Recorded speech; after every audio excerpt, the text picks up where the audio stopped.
Yo desde pequeña, desde que tengo uso de razón, quería ser médico. De hecho, pensaba en otras profesiones, ¿no? Me decían, hombre, pues abre un poco el abanico, piensa en otras cosas y era siempre, me llevaba a la medicina. Era algo que lo llevaba una pasión, sí. La verdad es que sí. Un poco por ese sentir de, no sé, como de ayudar, ¿no? O sea, de poder ayudar a otros, de poder estar en contacto con la gente. Siempre me ha gustado mucho el contacto con las personas, ¿no? Ese contacto con las personas. Entonces, siempre me he encaminado hacia ahí. Pues yo estudié primero medicina en la Universidad de Navarra, que son 6 años de carrera, y luego preparé el MIR, me examiné y saqué plaza en el Hospital Universitario de Navarra. Y allí hice 4 años de residencia, que es el periodo de formación como psiquiatra en salud mental. Pues yo creo que sí es un gran problema, ¿no? Y es verdad que antes se tapaba, ¿no? Los problemas de salud mental. Si alguien tenía un familiar con una enfermedad mental, pues era como una vergüenza, como algo a tapar, ¿no? Y entonces en ese sentido sí que ahora se está dando más visualización a los problemas de salud mental, se está intentando llegar, ¿no?, a esas personas, pero también está habiendo un repunte, ¿no?, sobre todo en los problemas de ansiedad. De hecho, muchas bajas laborales, ahora mismo el porcentaje no sabría decirlo, pero son por problemas de ansiedad, depresión, ¿no? Que claro, quien no ha sufrido un problema así puede parecer una tontería, ¿no? Ah, tienes ansiedad o tienes depresión, pero las personas que lo padecen lo pasan muy mal, ¿no? Incluso una persona puede morir por una depresión, no por, o sea, no por el suicidio, que puede ser un final, sino por una propia depresión, ¿no?, como enfermedad. Entonces el repunte de problemas en salud mental está siendo muy grande y sobre todo cada vez un inicio en edades más tempranas, ¿no?, con diagnósticos también de autismo, ¿no?, que antes o bien no se diagnosticaban o realmente está habiendo un aumento, ¿no?, de estos problemas de neurodesarrollo, de salud mental. Yo creo que también está en relación, ¿no?, con nuestro nivel de frustración, ¿no?, de tolerancia a esa frustración. Yo creo que cada vez toleramos peor la frustración, ¿no? Por ejemplo, esperar al autobús sin hacer nada es imposible. Está todo el mundo con el móvil, ¿no? O esperar en una cola en el supermercado, pues es típico ver escenas de gente que se enfada. Entonces, claro, tenemos todo rápido, inmediato, ¿no? Esa inmediatez, claro, nos hace ser muy, o sea, irascibles, ¿no?, con niveles de ansiedad mucho más altos, ¿no? Porque antes pues tenías que esperar, ¿no? Llamabas a una casa, no te cogían, pues tenías que llamar 10 veces en otro momento. Ahora si no te cogen, ¿no?, en el momento, pues ya estás. Entonces yo creo que todo eso nos genera ansiedad, ¿no? La ansiedad a largo plazo, si una persona tiene mucho nivel de ansiedad, al final termina teniendo una depresión, ¿no? Este tipo de trastornos, ¿no? Y luego también otros trastornos asociados al consumo de drogas, ¿no? Por ejemplo, el uso de cannabis, ¿no?, que en los jóvenes hay gente que piensa que el cannabis es más saludable que el tabaco. Entonces, claro, empiezan a fumar, pero está directamente asociado con brotes psicóticos, ¿no? Gente joven, de hecho las unidades de agudos están llenas, ¿no?, de chicos y chicas con brotes psicóticos que pueden evolucionar a una esquizofrenia o no. Pero bueno, está ahí, ¿no?, el uso de sustancias, ¿no? Yo creo que con eso y el uso de pantallas, ¿no? De hecho, el otro día hablaba con una pediatra que me decía que ella creía que todo esto de los trastornos del espectro autista estaban aumentando también por la poca estimulación de los padres hacia los niños, ¿no? Dejar a un niño de 2 años con una tablet mientras los padres están tomando un café o lo que sea, ¿no? Pues esa falta de resiliencia, ¿no?, de poder soportar las dificultades de la vida, las frustraciones, el aburrimiento, el sufrimiento de la vida normal, digamos. Claro, al fin y al cabo, ¿no?, los hijos la seguridad la tienen en casa, ¿no?, con un hogar estructurado. Entonces, cuando falta eso o se rompe, al final los niños cargan con eso, ¿no? Y claro, la característica de los niños es que a veces no lo cuentan, pero lo sacan por otro lado, ¿no? La ansiedad en los niños y la depresión se manifiesta de otra manera, ¿no? Igual no te dicen estoy triste, pero empiezan con dolores de tripa, ¿no?, con somatizaciones. Es como los ancianos con dolores de cabeza, aparece como por otro lado, ¿no?, con fracaso escolar o irascibles, problemas de conducta, ¿no? Muchos niños igual tiene una depresión, pero se manifiesta pues con rebeldía en casa, se fugan, pues ya, ¿no? Inicio de tóxicos, digamos. Yo creo que el bullying siempre ha existido, ¿no? De hecho, yo me acuerdo cuando era pequeña, ¿no? O sea, siempre hemos tenido un entorno cercano, ¿no? Solo que antes era como que se quedaba más contenido en el patio del colegio, pues si pasaba algo, pues se ridiculizaba ahí y quedaba en ese contexto. Pero ahora con las redes sociales se expande todo mucho más, ¿no? Y puede haber una persecución ahí mucho más constante, porque el niño ya va a casa, pero se lleva el problema a casa, en el WhatsApp, ¿no? O en cualquier red social, otra vez vuelven a la carga con esto. Entonces es mucho más difícil, ¿no? de soportar. Y luego a veces la intervención no es fácil, ¿no? O desde el colegio pues o no se detecta o el niño no lo expresa, ¿no? Y a veces, claro, pues o sea, el desenlace suele ser un suicidio, ¿no? Estos menores que traen mucha culpa a la familia, ¿no? De no haber podido detectarlo a tiempo, de no, siempre esa carga de podía haber hecho algo. Sí. Vale, otros problemas comunes que atendemos, ¿no? En la consulta suelen ser problemas de alimentación, más en jóvenes, en chicas, aunque también hay un repunte en chicos, sí, en niños. Problemas de alimentación, también problemas disociales, ¿no?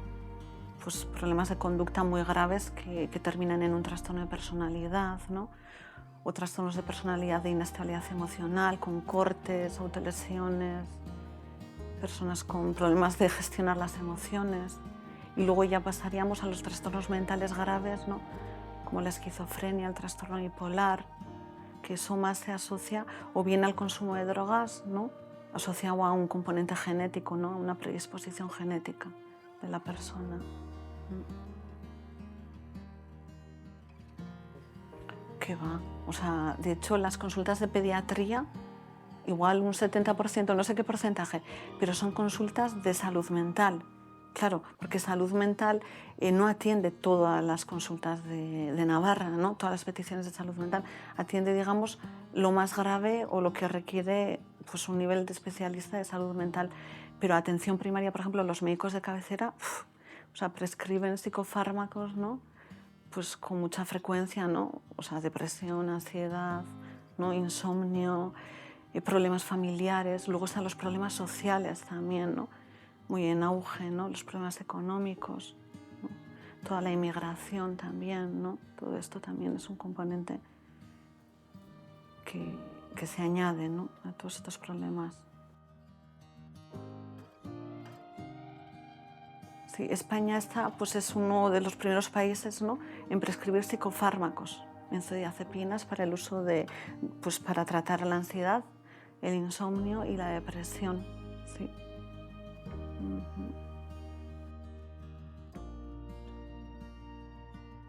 O sea, yo creo que ahora mismo, claro, salud mental está muy cargada, ¿no? De trabajo, faltan profesionales, ¿no? Para tantos pacientes y de hecho las quejas que tienen los pacientes normalmente es las listas de espera, ¿no? Claro, igual tienen un problema de este tipo y les ven cada 3 meses, pero es que les ven así porque no, o sea, no hay más tiempo. O sea, es una carga de trabajo muy grande, ¿no? La que se está llevando desde lo público, entonces tampoco hay mucho más margen, ¿no? Para tratar con más frecuencia, ¿no? Y luego el cambio de profesional, ¿no? Que igual te ve un profesional en una consulta, ¿no? Y en la siguiente consulta ya no está ese profesional u otro, ¿no? Y eso también es un problema, ¿no? Porque en salud mental es muy importante el vínculo con el terapeuta, ¿no? Al fin y al cabo son problemas muy íntimos, ¿no? Muy personales.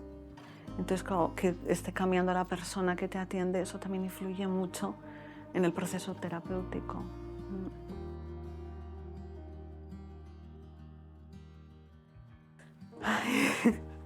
Yo creo que hay un poco de todo, ¿no? Que de hecho Navarra está muy bien comparado con otras comunidades, ¿no?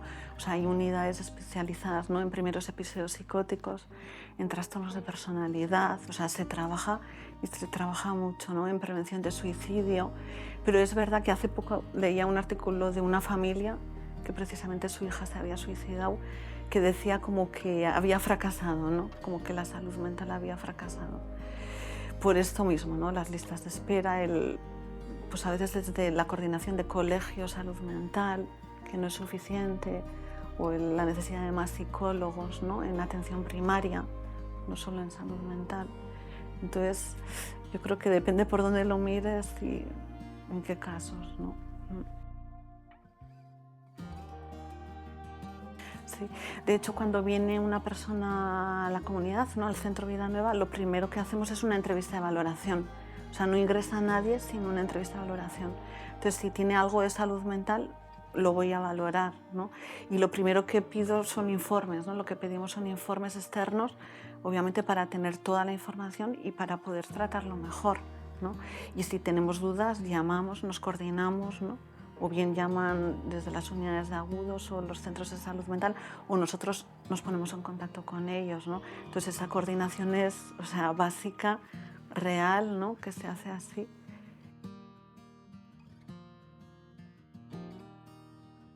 O sea, tenemos pacientes de todo tipo. Tenemos pacientes que siguen en salud mental, ¿no? Y están aquí. Lo normal es siempre, varios profesionales me han dicho, Irma, 2 psiquiatras son demasiados psiquiatras, ¿no? Si estás tú, pues intervienes tú y cuando se vaya, ¿no? Hace poco, de hecho, teníamos un chico de otra localidad de Navarra. Entonces, mientras estaba aquí, lo he visto yo, se ha marchado, pues mandamos un correo a su psiquiatra informando que se había ido del centro y que pediría cita en su centro de salud mental. Entonces esa coordinación está ahí y también nos ha pasado casos pues, que no iban bien o lo que sea, entonces hemos llamado para un ingreso, para solicitar un ingreso, o lo hemos llevado a urgencias para solicitar un ingreso en salud mental u otro tipo de recurso. Si necesitábamos algo más intensivo, ¿no?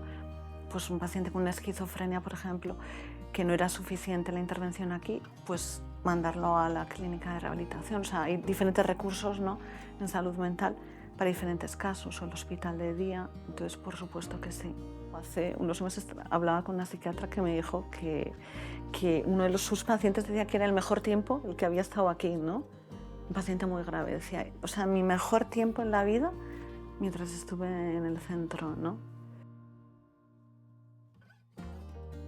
Pues en el día a día, pues mi trabajo consiste en hacer pues, valoraciones de entrevistas, ¿no? De entrevistas de ingreso. Cuando una persona solicita el ingreso y tiene un antecedente de salud mental, directamente me lo pasan e intentamos tener una entrevista personal. Intento personal y si es de otra ciudad o lo que sea, pues por videollamada, porque quieras que no, una imagen, ¿no? A veces te dice mucho, ¿no? Y luego en el día a día es seguimiento, ¿no? De los pacientes, pues seguimiento de medicación, ¿no?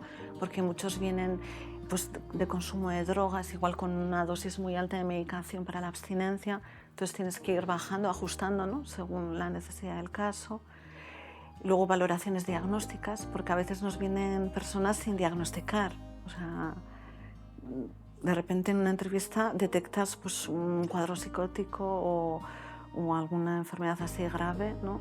Entonces pues sería también pues mirar la necesidad de medicación, de valoración, sí. Y sería eso, un poco coordinación con la familia, ¿no? Pues informar a la familia de cómo va la evolución de la persona. Y eso sería un poco trabajo en el centro.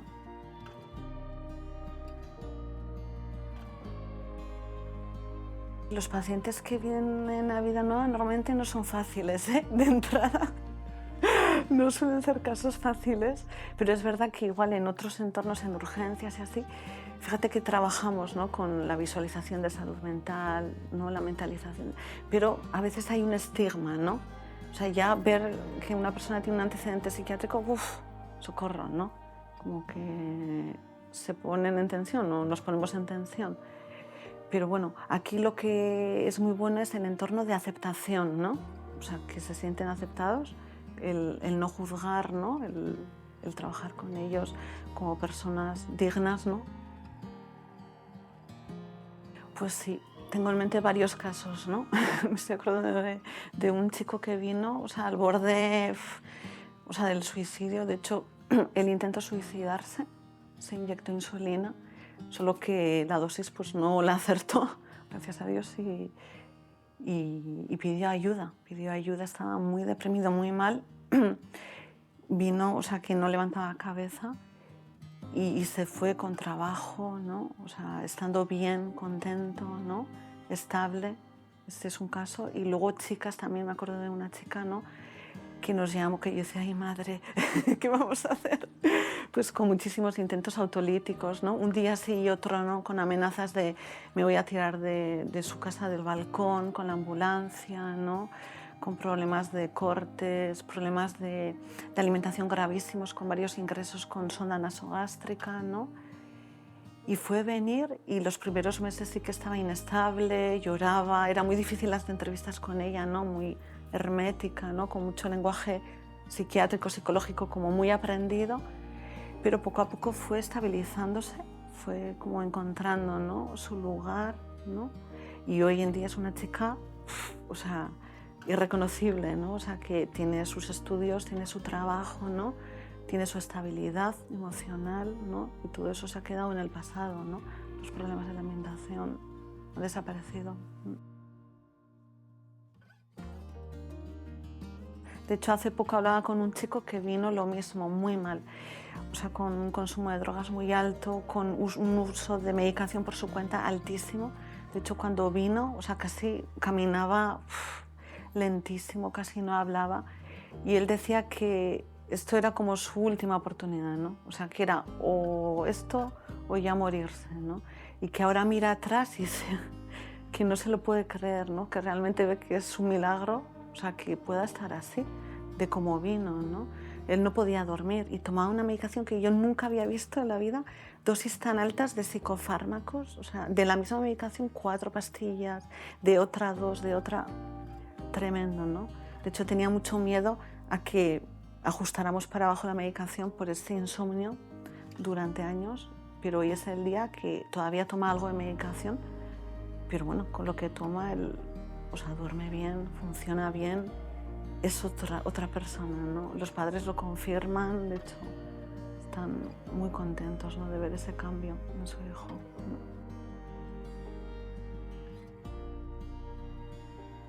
Porque al final estás todo el día escuchando muchos problemas, ¿no? Nadie viene diciendo lo contento que está o lo bien que le va, es mucho problema, mucha dificultad y a veces, claro, aunque seas profesional, decir, wow, o sea, ¿cómo puedo ayudar, ¿no? A esta persona? O cómo...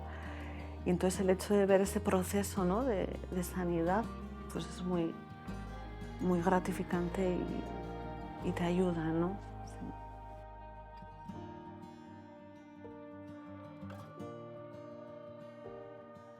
Totalmente. De hecho, esa chica que te digo, claro, ¿qué haría? Pues estar todo el día en la cama. Ya está. Esa era su vida, meterse en la cama. Entonces, claro, la pauta sencilla de, no, te tienes que levantar a esta hora y tienes que hacer esto, tener un horario, algo tan básico, ¿no? Y normal, claro, a ella le salvaba la vida. El hacer caso a eso, ¿no? El decir, pues me voy a levantar y voy a hacer lo que tengo que hacer, ¿no? Independientemente de lo que esté sintiendo, o no quiero comer porque me siento, o sea, que estoy muy gorda. No, o sea, haz caso, o sea, come esto que se te ha puesto, haz caso, come, ¿no? Participa en la actividad y todo eso. Claro, es que al final la salud mental no es solo biología, ¿no? Ojalá tomas una medicación solucionado. Claro, es mucho más que biología también. Entonces, claro, todos esos componentes van restaurando a la persona, haciendo caso. Simplemente el hecho de hacer caso. Sí. Nunca se dice no a un caso, ¿no? O sea, el único requisito es la voluntariedad, ¿no? Que la persona quiera, ¿no? Y que esté bien, o sea, que no tenga una demencia, ¿no? Pues una persona con un Alzheimer, claro, no tiene capacidad de decisión. Entonces, si no tiene capacidad de decisión, no puede ingresar. Pero si no, o sea, siempre la perspectiva del centro es acoger a esa persona. Luego, a ver cómo, ¿no? Cómo le ayudamos, pero siempre, de hecho, me estoy acordando de un señor mayor, ¿no? Que su familia extranjera, con muchos problemas económicos, ¿no? Y que no encontraban lugar para él. Y claro, pues tampoco es el perfil habitual que tenemos, pero se le ha acogido y se le está ayudando, ¿no? Entonces siempre ese esfuerzo de poder ayudar a la persona, ¿no? Siempre está eso de base.